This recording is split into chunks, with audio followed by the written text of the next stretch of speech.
At the center of Nigeria's oil wealth, the Niger Delta remains plagued by poverty, pollution, and underdevelopment.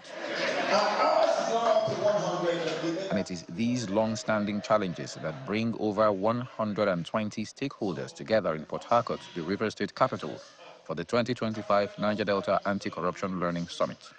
Organized by Social Action Nigeria and supported by the MacArthur Foundation, the summit seeks to build stakeholders' resilience for sustained accountability and development. Every year, we bring people together, grassroots activists, to meet with representatives of agencies of governments that are relevant to the anti-corruption crusade in the Niger Delta and Nigeria generally, just to exchange ideas about how to continue that struggle. We realize that in terms of the real situation, that corruption has transformed to impunity over the past few years.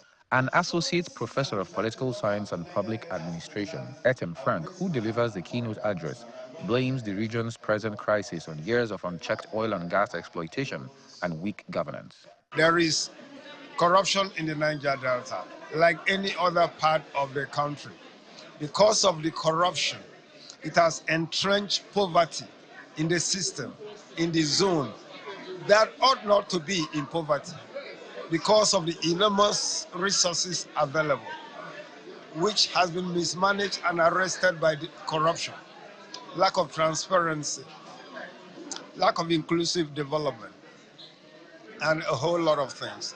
There were also calls for a review of past interventions, with the summit providing a platform for critical reflection and renewed collaboration among citizens, government agencies, and civil society.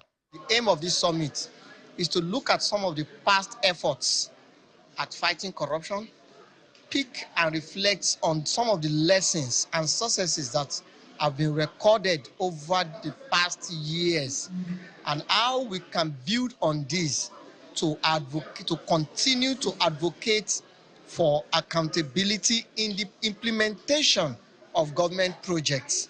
Participants at the summit agree that the fight against corruption must begin from the grassroots and involve every sector. This conversation is very key at this time, especially as we are working towards the build-up of another election, so that we can do a corrupt analysis, look at what is on ground, what the politicians have been able to do, if they have been able to fulfill the social contract with the people, so that it could be an avenue for us to go into another election and to know who is credible that we're going to bring to the saddle of power. As the summit ended, the message was clear: corruption is the enemy of progress, and the time for action, accountability, and sustained reforms is now. Charles Oporum, Channels Television News.